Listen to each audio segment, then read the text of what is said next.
Hello, everybody! Welcome to another episode of eXhuming the X-Files here on the Outpost Unknown YouTube channel. Every Friday, we release a new episode. Hit that like and subscribe. We're working our way through the entire series of one of our favorite shows of all time, The X-Files. 11 seasons of this show, like 240 episodes. My name is Matthew. I'm joined once again with Jeremy. I'm still here, man. Yep. And we are talking episode 2 of season 4, Home, directed by Kim Manners, written by Glenn Morgan and James Wong. First episode that they've done since season 2, which I think they did that hand dive roulette. I think that was the last one they did. Then they moved on to Space Above and Beyond. That failed spectacularly, and Chris Carter brought them back to the X-Files, and this was their welcome back. Here we are. We're back on the show again. Now, I mentioned at the tail end of last week, this one was very controversial back in the day for reasons which we'll talk about as we go through the show. Jeremy, you mentioned last week that you remember this episode. What were your thoughts, or what did you remember about this episode before diving back into it? The first part of it started, but then I'm like, oh man, some kid is gonna be standing on a baseball mound or like digging his foot into the ground while playing baseball, and then it just oozes a bunch of blood out of the ground. Yeah. That's what I remember the most. Because it was just ick. And I remember us talking about how fucking ick it was. Yeah, and my recollection of this, when we were in high school, we watched this. You mentioned last week we talked about this constantly. This was one of those episodes where you, Brady, and I were just chatting all about this episode and how crazy it was and how the horror of it. It was kind of like the first real episode of the X-Files where we felt like it was a horror episode.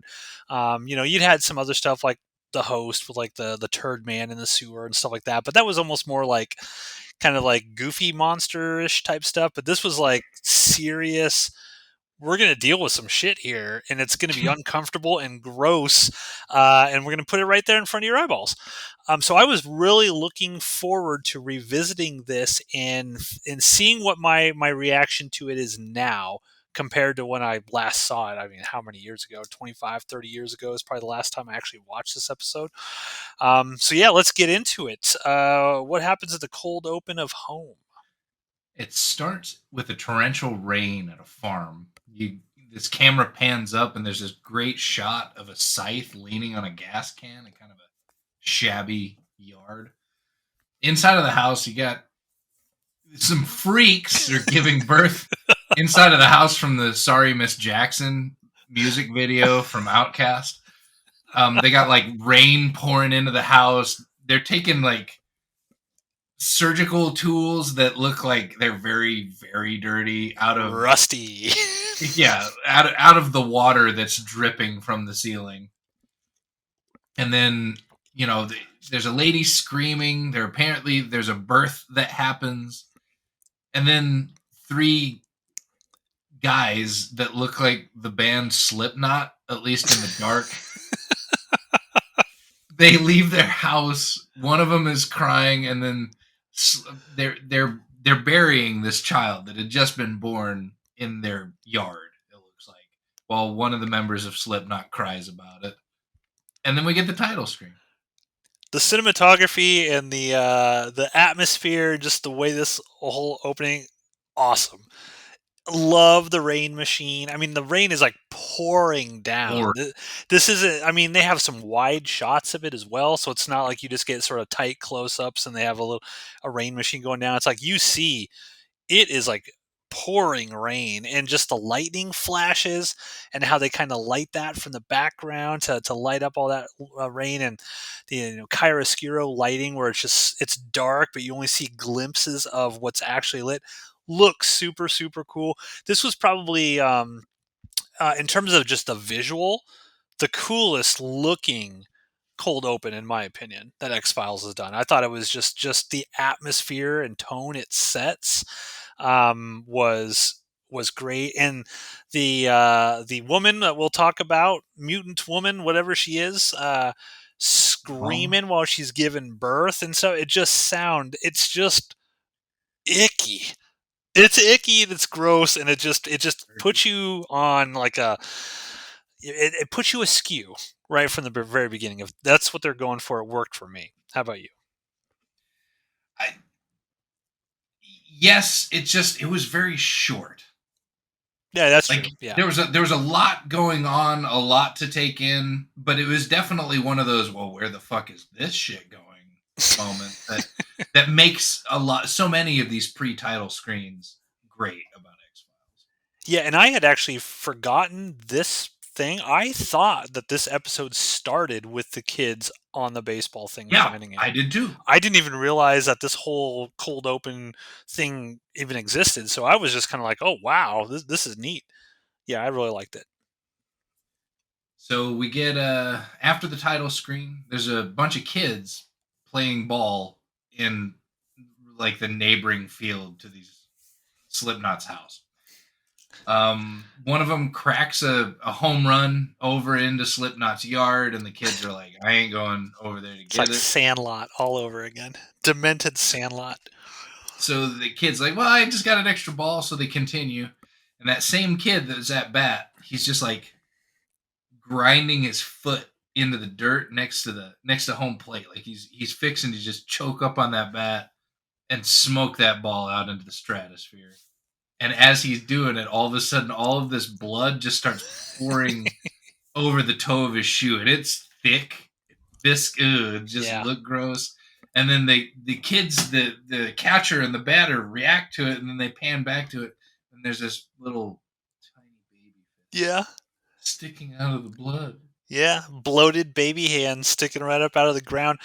I remember when I was a kid and saw that, I couldn't believe that they put that on television at the time. Like I still remember being like, wow. And then they show even more stuff later on in this episode. It's probably why this episode got so many complaints and a lot of mothers being like, what the hell are you showing kids on television? Because they definitely stepped up the gore and sort of like the disturbing imagery in this, which was not typical for your normal X Files episode. Look cool though. It did. It looked gnarly. So, of course, because a baby died, Mulder and Scully are on the case. My very first note is Mulder smells, Yes. but does not taste the baseball. I wrote I wrote here, sniff this baseball, Scully. He sees the inbreeders walking around in the yard next door. Oh, did we? Did you and I and Brady and other people that were in our circle used to say the word, like, we used to look at things and say inbreeders because of this episode? Probably. I Yes, I think we don't. did. But anyway, Scully gives him, or like when Mulder's just fucking around with this baseball, like he's in Field of Dreams, kind of. Yeah. And Scully's just giving him the rundown, and clearly Mulder isn't listening. So she's like, "I'm gonna quit the FBI and be the spokesperson for the ab roller." He's doing no police work at all. At all, at all. And then the sheriff pulls up. Sheriff gets out of the car, shakes hands. He's like, "What is he?" He's Andy something or other, which is the name of the sheriff from the Andy Griffith show that Oh nobody yeah. listening to this Yeah. will have remembered. Like, I had to look it up because the sheriff introduces himself and I didn't immediately recognize the name. But Mulder's like, "For real? Like, are you just being a sarcastic dick to the local cop?" But no, that was the name of the sheriff from Barney. Andy Griffith. No, well, Barney Barney Fife. Fife. That was the deputy. The actual sheriff, Andy Oh, yeah, Griffith, Andy was Griffith, yeah. Andy whatever the name of the last name of the sheriff. Right. Let me look that up. I'm gonna look that up. So the sheriff introduces himself, and the Mulder says, like, "For real." The sheriff starts talking about how this baby, this infanticide, was the outside world bleeding into his small town. So Yeah. that's why he needs the FBI to like come in and scoop all this stuff out so that my small town can go on being my small town. Andy Uh, Taylor, by the way. Gotcha. Um, This guy, by the way, this sheriff reminded me of like the clearance rack version of Tommy Lee Jones that would show up in No Country for Old Men later on, kind where of. he's just like, "Oh man, I just want the simple life, and the real world's finally here, and I don't know how to deal with it." It was pretty ham-fisted as far like he was given the part, but his character was written lines wise very badly. Yeah. But they they're sitting there talking about these inbreeders that are right next door. It's like, have you talked to them? No, we don't talk to the inbreeders. They're just three boys. They're men now. They got no electricity, no running water, no heat. They grow their own food, raise and breed their own stock. If you get my meaning. What I love about this, well, I will say, what I really love about this, the look of this whole thing, is this is taking place in broad daylight. I love the dichotomy of the cold open, where it's just rain and dark and lightning, and then this is just broad, beautiful daylight, and you can literally just see how deformed and creepy these people are. They're just sitting on their porch watching all of this, and my thing was like, Mulder, you are law enforcement. Go over there and talk to these people. Why are you asking the sheriff if he's done it? You're already there. Go talk to him. No, not yet. But so they pack the baby up. They go down to the sheriff's office. He runs into the only deputy that works with him, and his deputy's name is Barney. So of course Mulder has to. I gotta just say, Mulder cracks a lot of jokes, and so does Scully in this episode. Yeah. And from here on out, they're more and more inappropriate to the point that it's like I kind of dislike what's going on with these people. I just want to throw it out. So he says Barney Fife, and the guy's like clearly tired of hearing Barney Fife. So he just walks off, all pissed off about it. The sheriff wants Scully to examine the baby and puts them in a broom closet because they don't have an examination room. They apparently don't have a hospital, and they're not going to just lock the front door because the sheriff doesn't lock the front door. Yeah. He needed to say that out loud that they don't lock their doors in this town. Yep. Back Classic. later, Scully opens basically like the bowling bag that they put the baby inside of, still covered in dirt. Says that it has basically every birth defect you could possibly have as a baby. And also notes that the dirt that is covered in it was inhaled into the nostrils and into the mouth. So the baby was alive while it was being buried. Yeah. Because Mulder was like, case closed. Dead baby. Mom just buried it. And then Scully's like, no, no, no. Baby was alive. We got a murder. Mulder is not sympathetic to this potential mother at all. Like they start talking about what would happen, what would a mother have to go through, and he does not give a shit. I guess that's supposed to be a foil for Scully giving a shit, being Yeah. the female perspective, but it's just Mulder's just being a dick. Yeah. He is kind of an asshole in this episode, for sure. They have a brief conversation about Mulder and Scully's growing up with birth defects.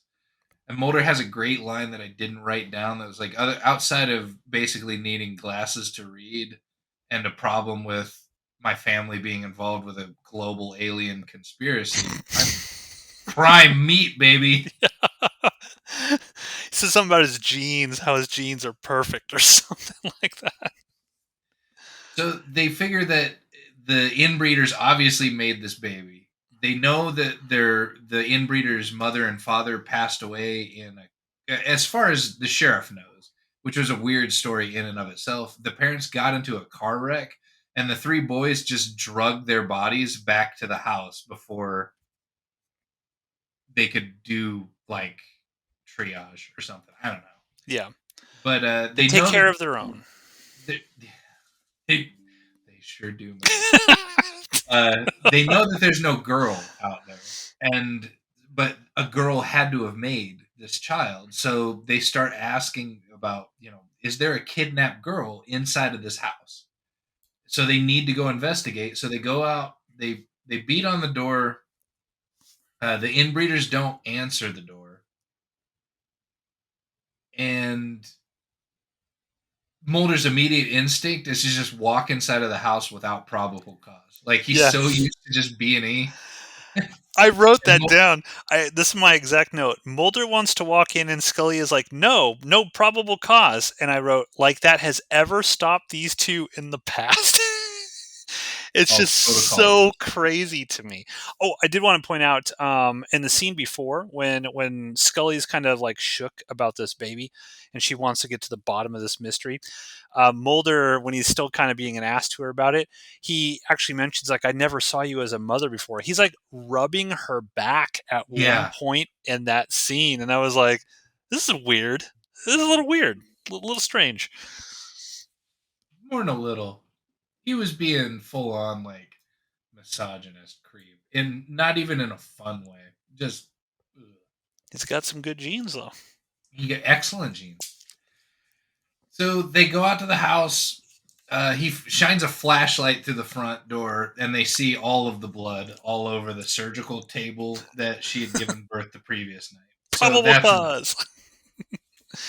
they go in the house. They see all of the bloody footprints all over the floor. One of them matches a boot print that was in the mud outside. So it's like, yeah, this is it. They decide to go through the rest of the house in order to find the boys who are hiding from them. And they don't. They don't find anybody except for the camera pans in and there's somebody, some creepo is hiding like underneath something. Yeah. Only see their eyes. You see like Igor eyes from Young Frankenstein, one going one way and the other going the opposite way, and you're just kind of like, X Files loves to do that thing where they just show the eyes. Everything else is like they did that with Tombs. They did that with the Fluke Man thing, where you just see the eyes of whatever monster and creature is. I did. I did make a note here what I appreciated about this episode and this scene when they're going through this house, which apparently is not booby trapped yet, becomes booby Yeah, trapped later right. on. Um, Mulder sees the blood on the table, and he does not stick his finger in the blood and Finger and lick taste it. So or smell it. yeah, it Either was a little too much for him. This house was a little too much. I appreciated that. so they confirm with the sheriff what's going on. The sheriff doesn't want to, but like puts out an APB on the three brothers. The Peacock He, family, right? Isn't that what they're called? The Peacocks. The Yeah. Peacock boys. And he digs his old service pistol out of a gun lockbox he has at his house. He looks at it for a minute. He makes sure it's loaded, and then he puts it back in the lockbox and hides it away. Yeah. And that was his Poor first. decision. The brothers, however, it's after dark, and they're loading up their Cadillac that was sitting out front with giant wooden fucking clubs because they're going to go into town for reasons I still don't understand. They're going to kill that dude, the sheriff. That's what they did. Yeah, but why? Because later on, when Scully is like, "How did they know? How did they know about all of this?" It's because Somebody lit it up. mom overheard Mulder and Scully talking about it in the house, and mom told them go kill the sheriff. But they didn't. They didn't. When they were in the house, they weren't like, "We need to call the sheriff and have him put out an APB on these boys." You have to infer that, Jeremy. I was there, man. They were talking about. They were cracking jokes, walking around in this filthy hellhole. But okay, so the sheriff goes to bed.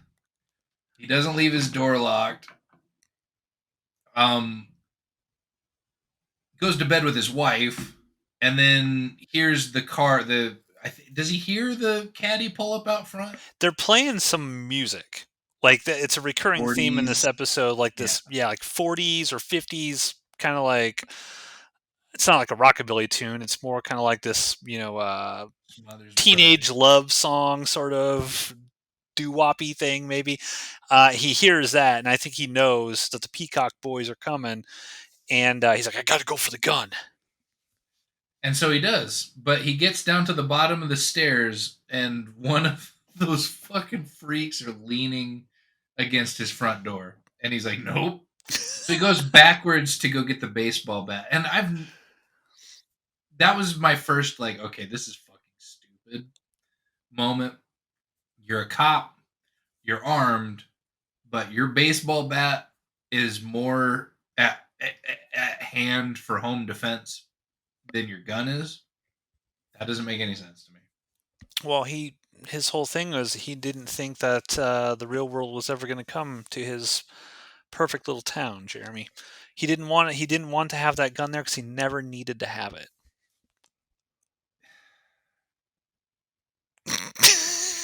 Okay. All right. So sheriff's like he goes to bed, he ends up like getting or he puts his wife underneath their bed and then gets beaten to death by these clubs in a very bloody way right in front of his wife. Yeah, it's pretty brutal how they Yeah, shoot him. It's real brutal. there's so much blood that comes out of him that it starts pushing and pooling across the floor, and like his wife isn't freaking out too much about it, like not enough to let them know that she's there, but like it gets on her hand and she freaks out a little bit, and then they toss the bed over because they realize she's under there, and then thankfully it zooms out without a bunch of like bloody thumps and a woman screaming, and then the brothers come out the front door very quickly, get in the caddy and leave. Yeah. And this is where the whole episode just runs straight downhill for me Okay. Interesting. Interesting. because they don't. There's only one other cop in town, and that's Sheriff or Deputy Barney, who discovers the bodies. Yeah. He immediately calls Scully and Mulder over, and they go up, and they're standing in this bedroom. Scully is completely ignoring the fucking horrible gore fest that they're surrounded with because she's staring at the baby's DNA files while Mulder is cracking jokes about Barney being Charles Bronson. Yeah. He's like he's a little too Charles Bronson for my taste. Right. But they're standing in these rooms with these two dead bodies that were beaten to death. Yeah. It's like if they weren't shooting this camera angle from just the nipples up on both of these characters, it would be even more horrible because neither of them really are reacting to what happened to the sheriff and his wife. Yeah. I mean, they've seen too much, Jeremy. They're completely desensitized to Okay. all of this now.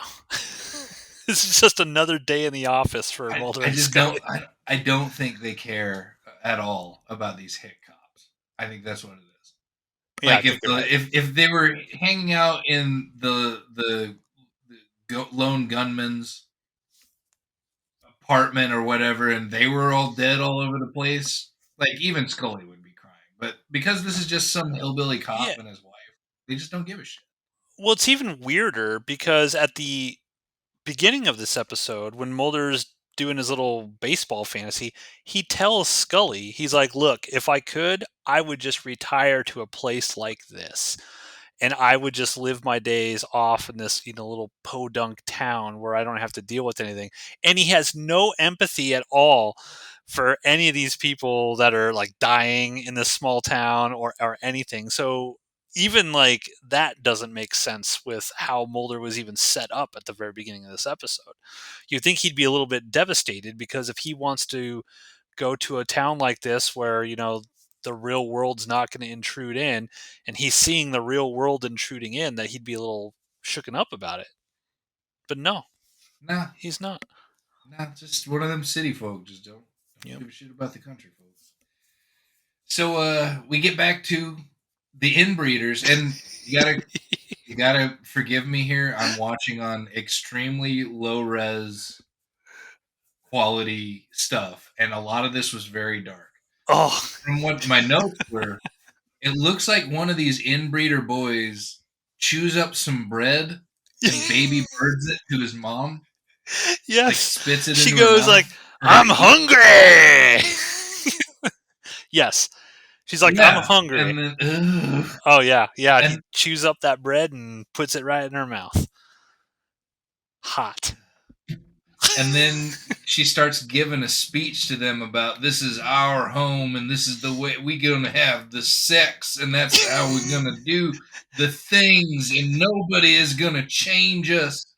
And the boys are like taking off their clothes. Yeah. I mean, she's And got to get pregnant again. The line's got to continue, Jeremy. They got the to. She's got to comments keep like trying. you boys are looking good. I'm like, oh no. Hills have eyes territory. So Barney, which who became Rambo, Yeah, or they're like, we have enough. It's 3-on-3. yeah. He hands them all a vest. Scully is like, is this even necessary? Because I've been firing a fucking musket before. I'm not getting taken out by an ancient piece of tech. Well, what's crazy about this is the scene when Barney shows up and acts like Rambo. Mulder's like, we need to call people and wait for people to come here for backup. And Scully's like, no, they got a woman out there. We have to go now. And Mulder's like, we are completely outnumbered if we go up to that house. And then Rambo Barney comes in. He's like, I'll take you. And like, with this gun. And then Yeah. Scully's like, do we need these bulletproof vests? Like, these people are nuts. Put on the vest, Scully. Just put on the vest. So Rambo says he's going to take the front door while Mulder and Scully cover the back. And Rambo, Barney Fife, is like all tactically moving through the front yard. He's covering his sides, like he's doing the one man show. Meanwhile, Mulder and Scully are just casually walking around the fucking backyard. Like Here's sorry. Go ahead. Go ahead. they're in radio contact with him the whole time. They're like, "Yeah, man, just keep doing what you're doing. Yeah, We'll be there eventually." I wrote that down. I said, my comment was, what was the plan here? The deputy was going to go in by himself while Mulder and Scully wait 100 yards away watching through binoculars? What was this plan? There was no plan here at all. And they just let this guy go to his death Yeah, by himself. because they booby trap the front door with an axe, and it like he gets taken out by a Home Alone trap. Yeah. But then, like the three brothers run up on him and just start tearing him apart with their bare hands.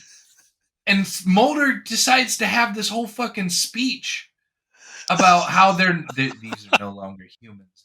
They're attracted by the smell of blood and the action. They're just their most feral selves. Like they're not reacting to watching this fucking cop being torn apart. They're not doing anything. Yeah. They don't try to help. They don't say, shit, we got to get back. We got to radio for help. We got to call people in here. No, they do none of it. So they get in the pig pen because they're raising their own animals, and then they make this fucking babe pig or babe movie.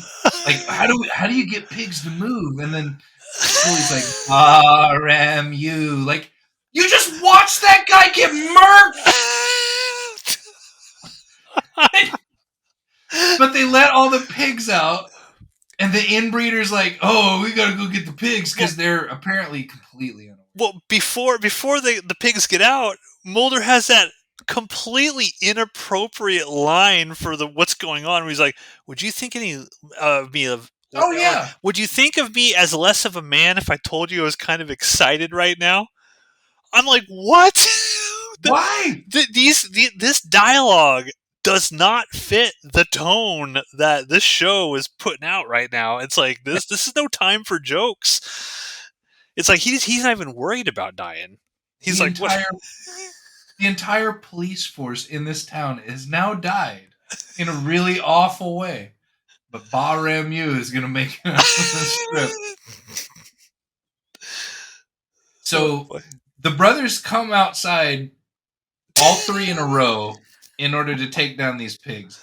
And for some reason, Mulder and Scully just don't gun them down. Nope. Like, they just let them go because they're going to go in the house first with a 2x4. They find a 2x4 while these guys are running around completely unaware that the FBI is there. in order to prop the door open. Sure enough, there's a trap. They reset the trap. They go inside the house. They find blue-eyed, baby burden mama. They realize that it is their mom. She's missing all of her arms and all of her legs, which reminded me of Bone Tomahawk a little bit. I think Oh, maybe great movie. that part was supposed to be a callback to that Maybe. when they revealed the breeders in their cave. Yeah. But Yeah, she's that's a like, good point. "Oh, just leave me alone, boy." This is my home. Yeah, Scully's like, well, this actually is her home, and we're gonna get in trouble if we just take her out of her house. Like, there's right. really nothing we could do here, Mulder. Maybe it's time to head back and call the cavalry. Oh yeah, they find an Elvis paper. By the way, Yeah. in all the appropriate jokes, before they find the mom, he picks up a newspaper that says Elvis is dead on the cover. Yep. They got to be like 8 feet from the body of this cop. There's blood everywhere. Like Yeah. Elvis is dead. Yep. Yep. So Mulder goes and stands at the back door, while he tries to convince or tell Scully to convince mom to leave. Yeah. Just leave Scully by herself with that creepy ass lady, and just convince her that we got to take her out of here. I'll keep watch. And he doesn't do a great job of Nope. keeping watch. But we actually get dialogue, and it's really the only dialogue in the show that I'd enjoyed from the mom. She You was didn't like, like or hungry. You didn't like no, that? Okay. no. So she starts yelling at Scully like to get out about her past and about all this stuff and about how they're not going to leave. And so they they get out, or no, the boys come back into the house Yeah. because They get mom all the starts pigs. screaming. Yeah. Well, they get all the pigs in the pen as well, and they notice something outside. I don't know what they noticed, but then they realize that there's somebody in the house, and then mom's like freaking out. Yeah. And so they get attacked. Also, during that speech from the mom, you find out that because of inbreeding, she can't feel pain, and her boys can't feel pain. Yeah. So Mulder starts getting his ass kicked by two guys at once. Scully has her piece out, and she waits a long time because she's looks like she's too scared to take the shot. Well, she The doesn't want to shoot blast. Mulder. It didn't really look like he was in the way. Okay. Like normally, a show or a movie will set up that she clearly doesn't have a shot because of the rough and tumble stuff going on. But there's like, I don't know, I don't. Maybe she's like, he can get roughed up a little for the how much of an Yeah, asshole he's been this entire kinda. time. Sure, he's got it coming. But eventually, she does get a clear shot, and she empties a mag into a guy that just keeps on going. Yeah. Eventually, like one of them trips a booby trap in the house, and he gets impaled by it. That looks really cool.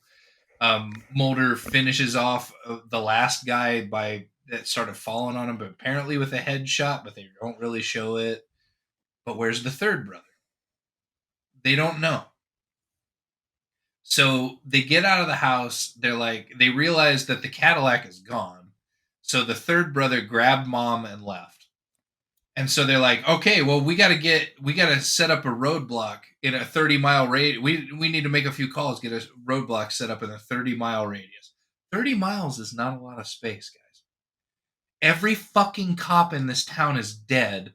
You didn't have time to call, backup. If you got enough people around to set up a 30-mile perimeter roadblock, you have time for backup.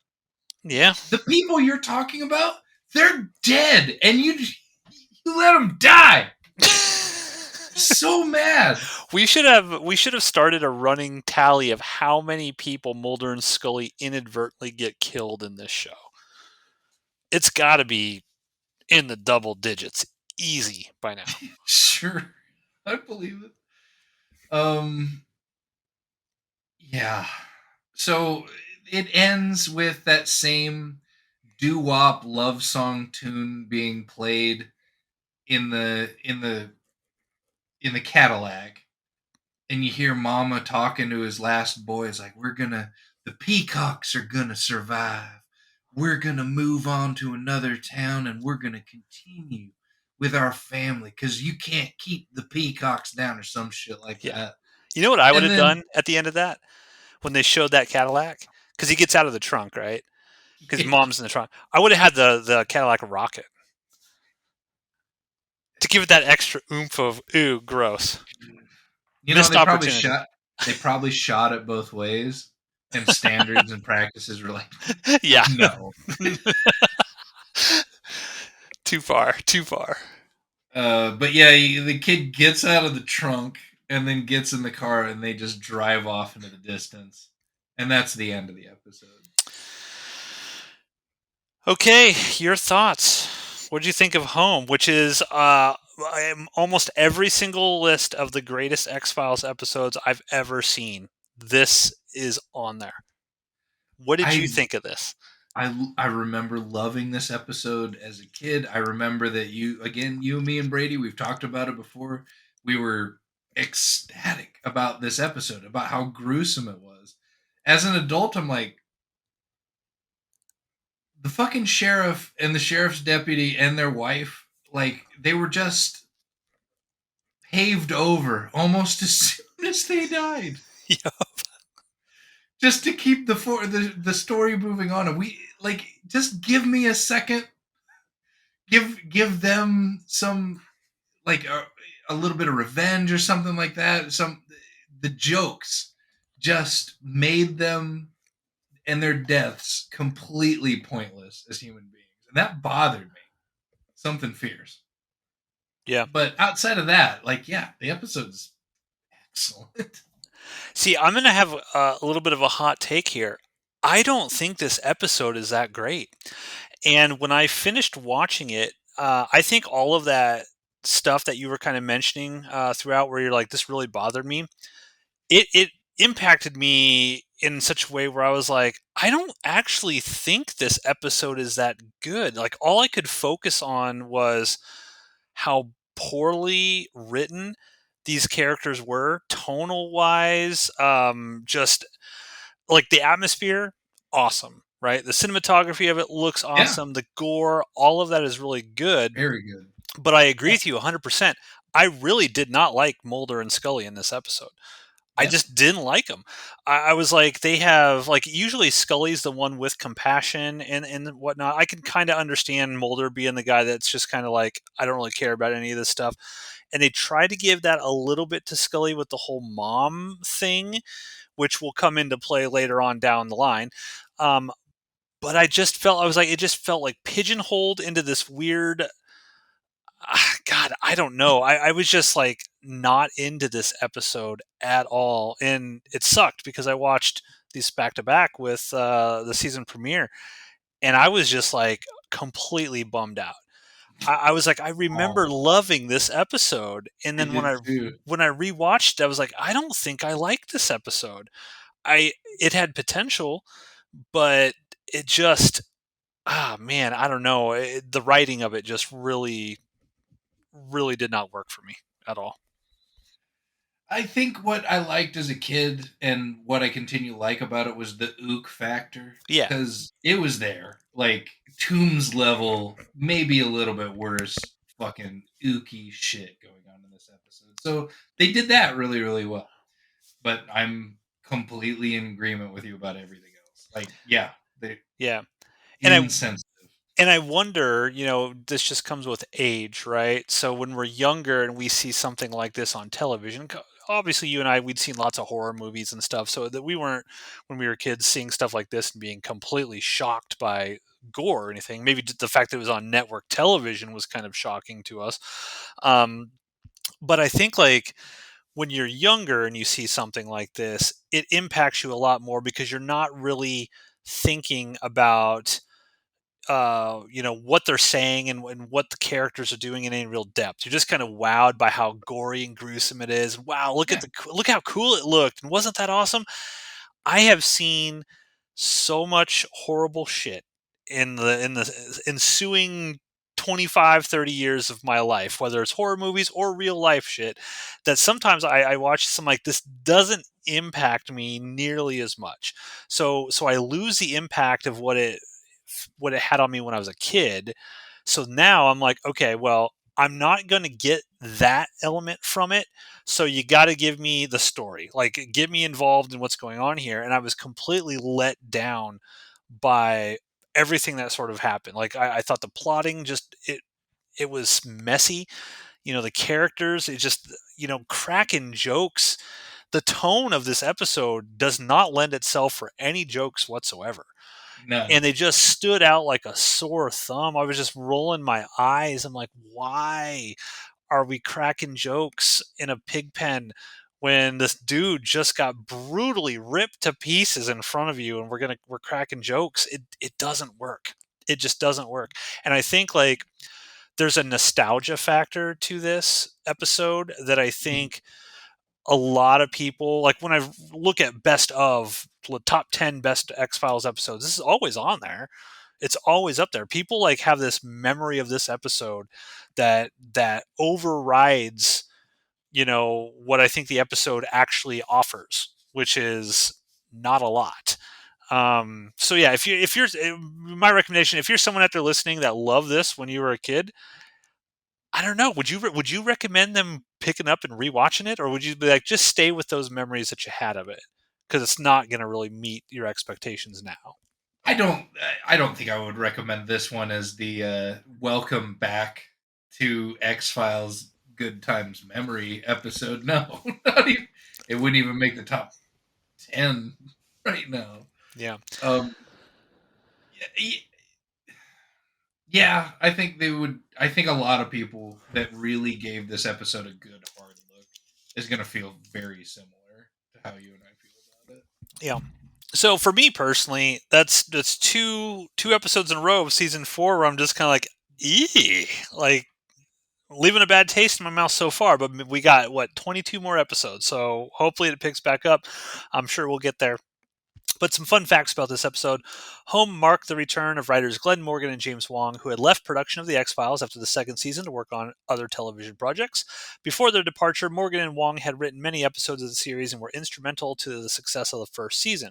The two developed Space Above and Beyond, a science fiction television series canceled after one season, and subsequently the two rejoined the staff of The X-Files and became writers for the fourth season. To make an impact for their return, they decided to write an ambitious story and attempted to produce a script shocking enough to push the boundaries of television. Space Above and Beyond co-star Kristen Cloak advised them to study books about the dark side of nature so they could write about subjects like survivalism. The building used as the Peacock House had been previously utilized in the season 2 episode Aubrey. At that time, the producers noted that the house had been untouched for years and was so good they had to return to film it again. The car that the Peacock family drives in the episode was found on a farm outside Vancouver. It was rented and restored for use in this episode. Cadillac later sent the producers a letter thanking them for including one of their cars in the show. Interesting episode to be thankful for.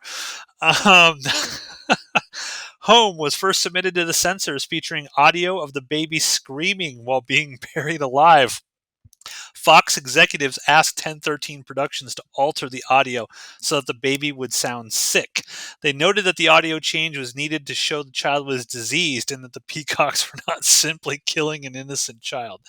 I'm going to do just a quick segue here, or a sidebar, to tell you about my experience with a film and a screaming baby. So I used to run a film festival called the Prairie Lights Film Festival in Grand Island, Nebraska. I ran it for 7 years, and I have a friend named Benito Garcia, who is very, uh, how should I say? He's a kind of like carefree. I'll do whatever I want sort of guy, and I give no fucks what people think of me. And so we had put out a call for filmmakers to do short films, short horror films that we're going to premiere at the film festival. And Benito was like, "Oh yeah, I'm gonna make one." I was like, "All right, cool, cool." He's like, "But don't watch it. You need to wait for the actual theatrical experience at the Grand." I was like, "All right," thinking my friend would not like do anything to fuck me over, right? So his film starts playing, and it involves it's filmed really really interestingly. I'll post a link in the description if anyone wants to go watch it. Um, Basically, it sort of ends with a guy chainsawing a baby to death, and all you hear is like the screams of this child as it's being chainsawed to death. And I can tell you, as I'm sure the censors at Fox and the Fox executives soon heard after the airing of this, people complain. People don't like babies being chainsawed or buried alive screaming.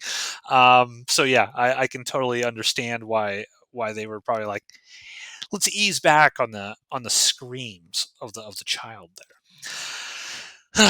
Manners called the shot shown from the child's perspective of the baby's burial as the most awful shot of my career. He said that he approached filming as seriously as he could because he felt the script was a classic. When production was finished, Manners declared that it was one of his favorites. Duchovny agreed with Manners, saying, quote, I really like that one, although it didn't scare me, unquote. He explained that it touched him with its themes concerning the desire to live and to propagate. Of course, David Duchovny. Live and propagate. Touched by those themes. The episode was banned from Fox after its first airing due to its sensitive and somewhat taboo subject matter, but it was rebroadcast once in 1999 as a Halloween special. It is the only X-Files episode to receive a TVMA rating in America. Kim Manners directed 53 episodes of the series, the most by any director. On the DVD commentary for the original series finale, The Truth, he stated that Home was his favorite of all the episodes that he directed. And Gillian Anderson was dating Adrian Griffiths, who plays Sherman Peacock. Do you think Gillian Anderson banged the guy in full costume, Jeremy? Do you think she made him baby bird her? You know, Gillian Anderson that I knew from the 90s, I would have said no outright. But in her old age, that woman is a freak. Baby is my answer. All right. Any final thoughts on Home? Nah, I've said about all I need to say about this one. All right, folks. Hit that like and subscribe. We'll be back next Friday, hoping for a banger. I'm crossing my fingers that we're gonna start. They're getting some of these iffy ones out of the way, and now we're gonna get into the meat of the season. We shall see. But thanks again for listening, and we'll see you next Friday on eXhuming the X-Files.